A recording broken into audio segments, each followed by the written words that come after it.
Hi everyone, I'm Katie Miranda, the host of the Palestine Solidarity Telesummit, and today I am here with Jeff Halper. Jeff is an anthropologist, an author, a speaker, and the director of the Israeli Committee Against House Demolitions, and he's also a member of the One Democratic State campaign. Now, Jeff, I am going to start out this interview with a quote from one of your recent articles from Mondoweiss. And this is the quote, and I'm reading it because it's so important, especially to what we're going to be talking about. If we, the stakeholders, Palestinians and Jewish Israelis together, do not offer our own peoples a mutually acceptable way out, and if we do not offer you, individuals and organizations abroad dedicated to the cause of justice in Palestine, Israel, a political program for which to advocate, we will lose. That's right. And this quote is so important because it's kind of the theme for my whole telesummit, like what is the strategy moving forward? And in that same article, you spoke of a need for a political endgame. Can you tell us about your work and vision for a one-state multicultural democracy? Yeah, you can't be in a political struggle without an end game. You can protest if you want to, you can critique, you can criticize, you can resist even, but you're not an actor unless you're in the political arena with a political plan. The basic thing that people are going to ask you is, what do you want? And we on the left, and I'm sort of including Israelis, on the left in the peace camp, more or less, certainly anti-Zionist Israelis, but also some that even are in the Zionist camp to some degree, plus Palestinians. We're the stakeholders, in a sense, and we don't have a plan. In a sense, you can't liberate Palestine from Portland, Oregon. If the people abroad, the people abroad have mobilized tremendously for Palestine. The BDS movement is very strong. There's hundreds of organizations and trade unions have come in, and even government people have come in, and churches and university groups and intellectuals. I mean, Palestine, in my view, has already achieved the prominence of the anti-apartheid struggle. It's a global issue. Yeah, for sure. But we don't have an end game. I mean, for many years, many of us supported the two-state solution. Whether we had our doubts or not, that was on the table. The Palestinians had accepted it. I mean, if Arafat accepts it, who am I to say no? So we went with that. But it's been clear for the last decade, probably, that it's gone. It's over. It's dead. The facts on the ground are too massive. You got almost 800,000 Israelis living in the Palestinian territory. It's fragmented, it's cut up. There's no political will on the part of the international community to force Israel back to any kind of borders in which a viable Palestinian state could emerge. The PA itself is collaborationist and has no plan and no strategy. The Israeli government, of course, is on record as saying they've discarded the two-state solution, and they're really accepting apartheid. I mean, that's even a term that they're not too afraid of anymore. So in that situation, unless we, the civil society, come up with an end game that goes, all right, if the two-state solution is gone and the apartheid we have today, ironically, we have one state today. This whole issue, one state or two states, has already been resolved. Mm-hmm. There is one state de facto between the Mediterranean and the Jordan. There's one government, and the PA is not an effective government. There's one border control, there's one currency, there's one army, there's one infrastructure. By any measure, there already is one country in this whole area, and of course, it's an apartheid regime. Yeah. So if the two-state solution is gone, which I think it's easy to show, and if apartheid is unacceptable, I would hope to everybody, the political logic says there's only one other way out. And that is to say to Israel, because Israel is the party responsible for this. This isn't the trap the Palestinians planned. Israel is the one that eliminated the two-state solution deliberately and systematically over 50 years. Israel's the one that has created one state. Okay. So we have to say to Israel, fine, we accept the one-state idea, but not the apartheid. We have to transform the one apartheid regime you created, Israel, into a democratic state of equal rights for all its citizens. I mean, the logic is there, the morality is there, and in fact, it's the only solution that Israel has left us with. And that's where one democratic state... Israel can't say, well, we have to be a Jewish state, but we also want all the territory, and we also want to control indefinitely 5 million Palestinians without giving them any civil rights or citizenship. You can't have it both ways.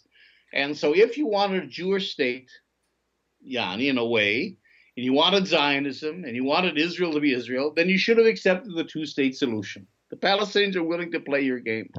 The minute you said no, and you deliberately eliminated that and created one apartheid regime, now you made your bed and you have to lie in it, which means one democratic state for everyone. And the point I'm trying to make, besides having the plan, is that now this is a plan, if it's articulated by Israelis, critical Israelis, and Palestinians, of course. I mean, what our job now, we're launching our movement in the fall at some point, because we have to consolidate our base here. We have to show you abroad that we, in fact, do represent someone, what organizations, what individuals, what parties belong to this, so it becomes a legitimate voice.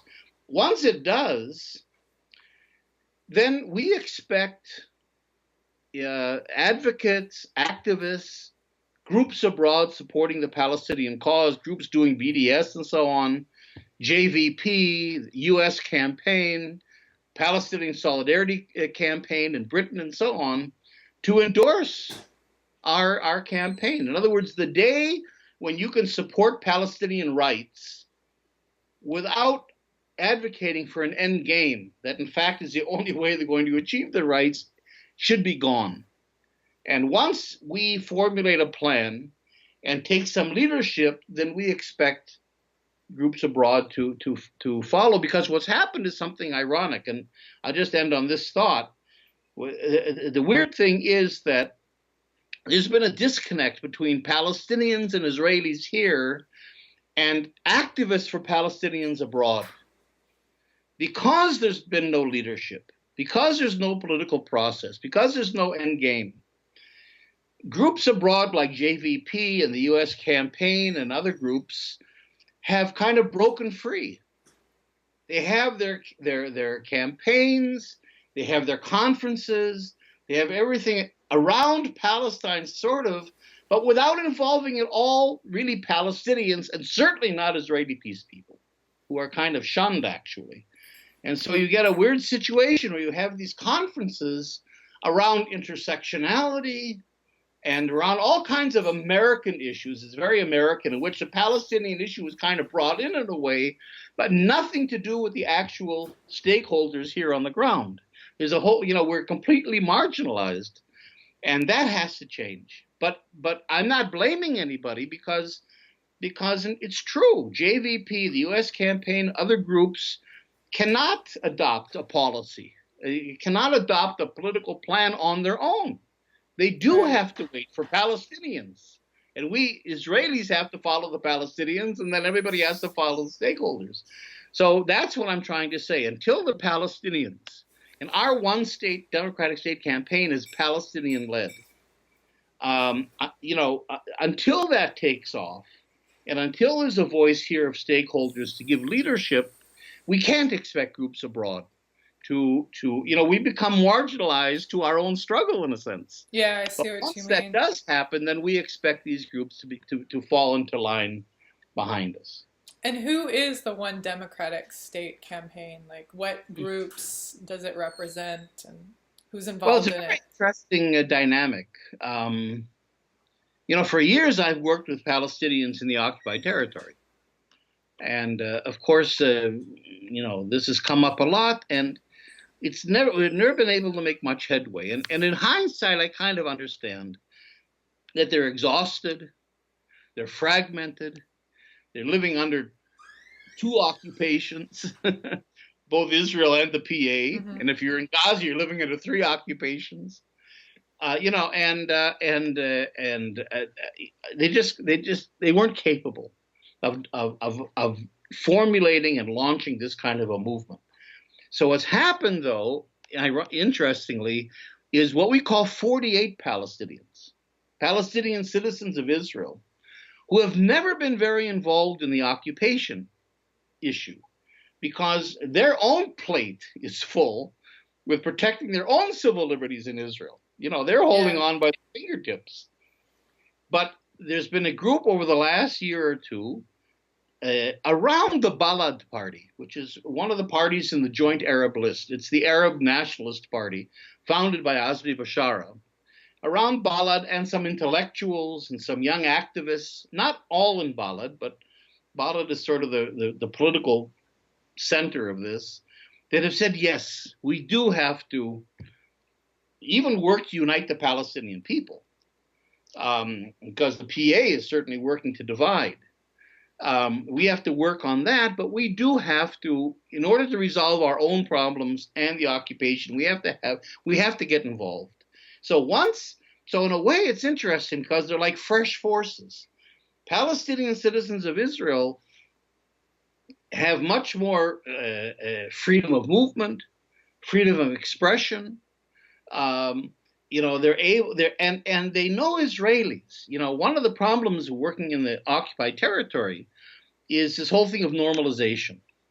That the Palestinians, which I understand emotionally, but I think is counterproductive politically, just won't cooperate with Israelis anymore. Even Israelis on the very left. Oh, really? I didn't realize that. There's almost no tie between us and. I mean, that's not completely true because we work with Palestinians on the ground.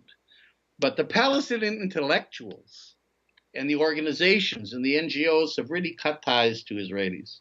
Well, that normalization issue doesn't exist, obviously, among Palestinian citizens of Israel. So that they don't have that hang up, in a sense, politically. So now that there's a group of 48 Palestinians, we call them, Palestinians of 1948, that are willing to be involved, we formulated, I think, an excellent program, a 10-point program that really bridges a lot of the fundamental gaps between the Palestinian positions and Israeli Jewish positions. And now we're going out and beginning to bring in Palestinians from the occupied territory, from the diaspora, from the exile, from the refugee camps even, because once this dynamic is created and this program is formulated, they can join in. They just were not capable, for all kinds of reasons that are understandable, to actually be proactive themselves. But I think this has the potential of being able to mobilize them, and hopefully this could become a meaningful movement. And what are some of the what is like the end game for you in terms of this one democratic state? What would that look like? Well, basically, like any normal democratic state. In other words, it'd be a country, one parliament, one citizenship, not binational. We reject the idea of binationalism because that perpetuates these differences, and it perpetuates a power differential as well. A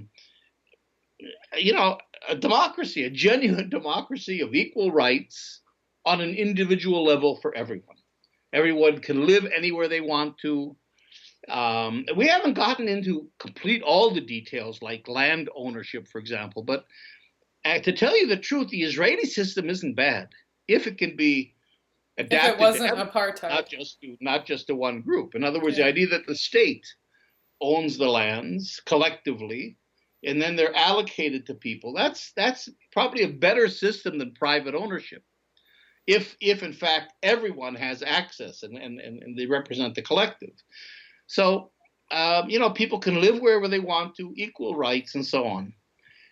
But, and here's where we have a sort of a split a little bit still within the one democratic state movement. There's like two, and if you mentioned the Mondoweiss article I wrote, well, another branch of the one democratic state movement has responded to that. And that's over the issue of collective rights. There's one group that says, that's it. Democracy, individual rights, and that's it, period. What we're saying is, look, you can't ignore the fact that there are two national groups in this country. I mean, there's Palestinian Arabs and there's Israeli Jews. Whether they should be or shouldn't be or whatever the history, it exists. You can't pretend that this is Kansas and we're all just a bunch of individual voters. You have that. That's there. And, in fact, the country is much more multicultural than that. You have today 40,000 African asylum seekers in Israel who so far Israel's not able to get rid of them. Well, that's the nucleus of a major community in the future. You've got 150,000 ethnic Russians living here that aren't Jewish and don't want to be Jewish. And then you've got all kinds of you have Druze groups, and you have Circassians, and you have the Bedouins, and there's a million different kinds of groups here. It isn't only Palestinians and Israeli Jews. So what we're looking at isn't a binational state. That's too much for the Palestinians, and I don't think it's a good way to approach it. It too much it freezes these borders between peoples. But certainly we're looking at protecting the collective rights of everyone. That you have a right to your identity, your culture, your institutions, your language, and that'll be protected. In other words, what we're looking at is a constitutional democracy, because there is no constitution today in Israel. That's why they can pass these outrageous laws that they're passing, like the Jewish nationality law, because there is no constitution. A constitution that would protect the collective rights of everyone, that would simply mean Parliament has no authority to pass laws that discriminate against any community. That's it. No special privileges for anybody. No group will have the ability to leverage domination over the others. And I think, to tell you the truth, the Palestinians are fairly well educated.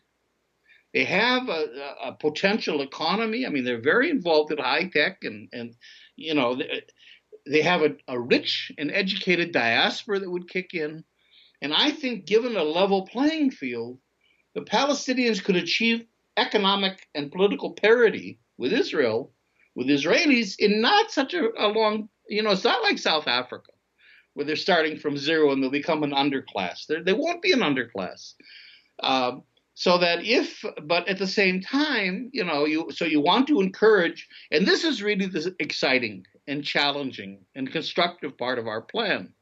And that is, yes, we want to address the grievances and the wrongs of the past. The right of return is absolute. I mean, you can't get the first base with any Palestinian, and rightfully so, without the right of return. Refugees have the right to return, or be compensated if they don't want to return. Equal individual rights, again, one citizenship, one parliament. One passport. One passport. And simply, within that you have space, for a collective identity if you want. In other words, Palestinian refugees, just take one example, have been living abroad in exile. I mean, they call it exile for the last 70 years, suffering as refugees wanting to come home. Well, you can't have them come home and say to them, hey, sorry, but this is a civil society based only on individual rights. You can't be Palestinians. You have to be individuals. I mean, the whole idea of an individual citizen is actually, it's a very Western concept, maybe even an American concept. It isn't a concept in the Middle East. You don't even have a concept in Middle Eastern cultures of an individual. who's separate from a clan, a community, a nation, a religion. I mean, everybody here is pretty much enveloped in larger collective communities. So you've got to somehow acknowledge that. That's all we're saying.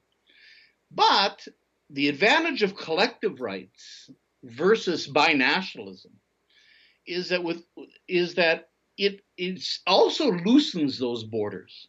It allows people to say, look, if I want to be more Palestinian, or I want to be more Israeli or Jewish, okay, I can do that. I have that space.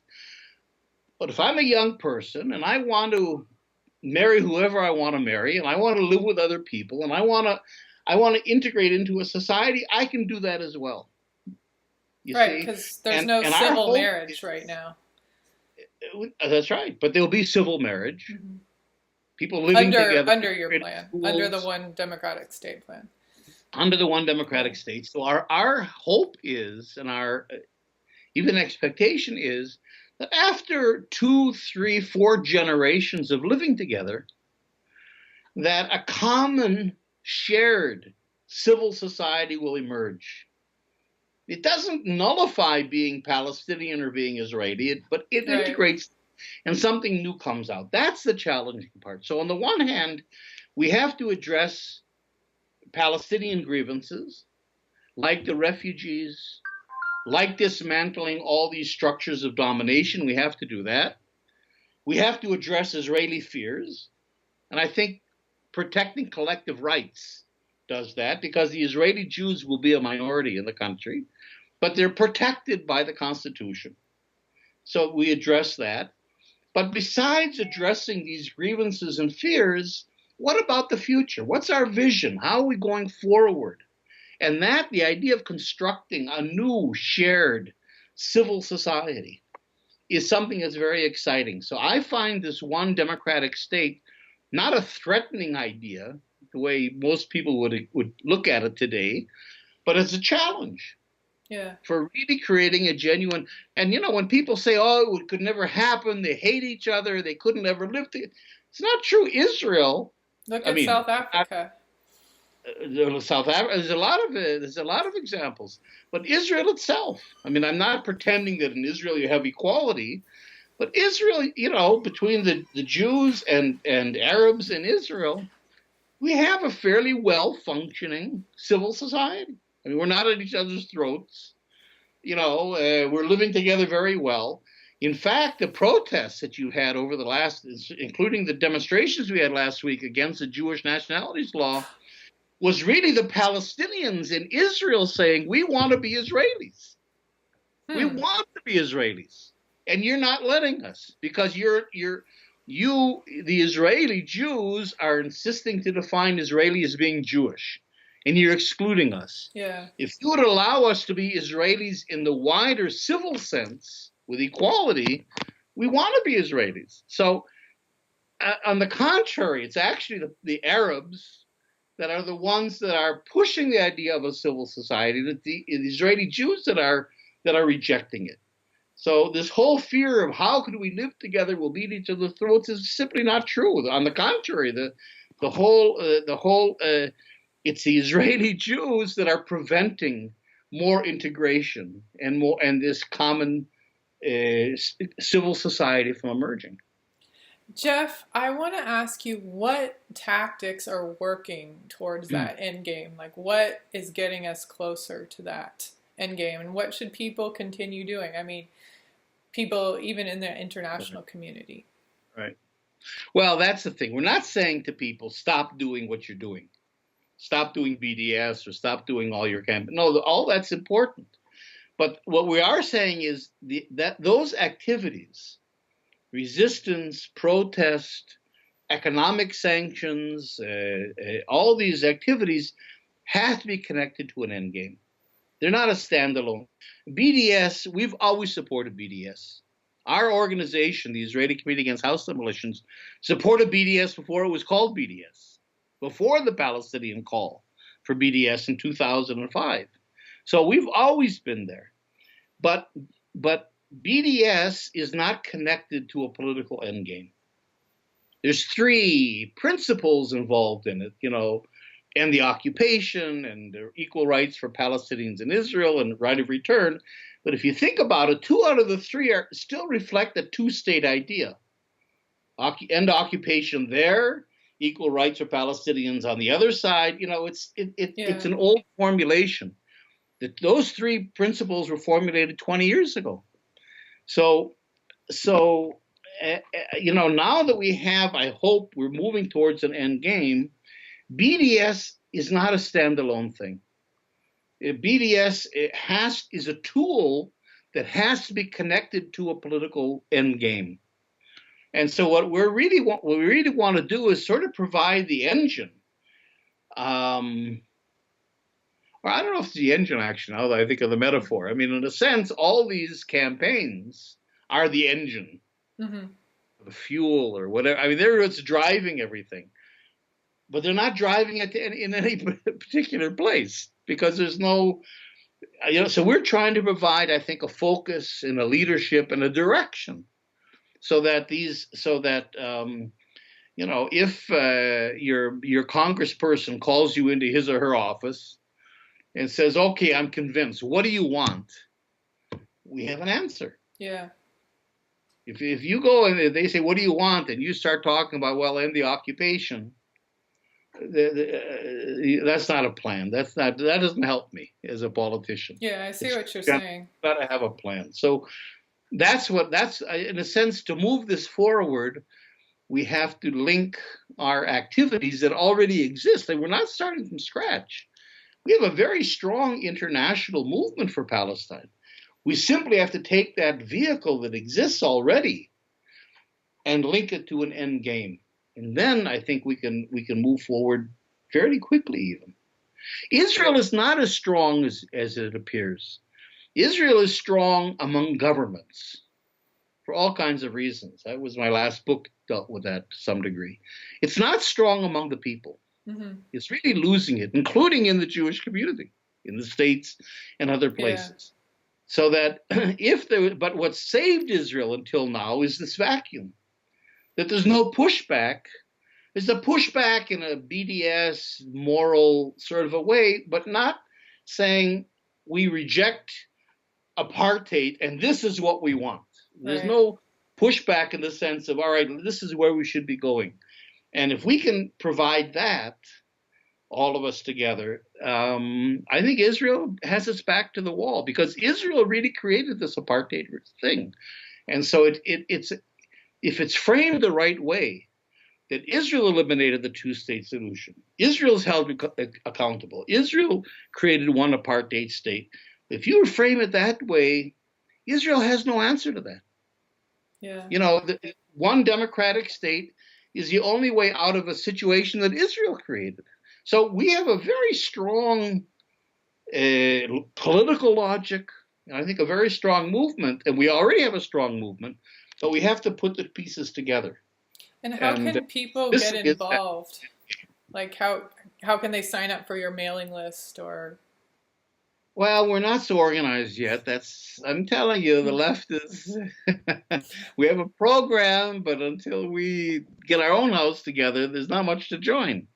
We do have a Facebook page, One Democratic State campaign, if you look it up. But we're still not organized enough that you can join us, to tell you the truth. So that's why I'm saying the launch of our movement will probably be in the fall, September, October, maybe even November or something, and then we'll have all these mechanisms in place to actually join us. Okay, great. Well, thank you. In the meantime, people can contact me. I mean, there are people on our Facebook page. There's contact people. Ilan Pappé is involved from an Israeli point of view. The main Palestinian figure is a fellow named Awad Abdel Fattah, who was one of the founders of the Balad Party. And he was the Secretary General for many years, a very senior political figure in Israel, Palestinian. So we've got good people, and there will be something to join, but we're not quite there organizationally yet. Okay, great. Thank you very much, Jeff. Our time is about up now. I really appreciate you taking the time to be on this and sharing your new vision. All right, and give people my email address if they do want to be in touch. And can you tell us what that is? So it's just Jeff Halper, Jeff JeffHalper at gmail.com. Okay, great. There you go. That's how you can get in touch with Jeff. Right. Thank you very much, Jeff. Okay, thanks, Katie.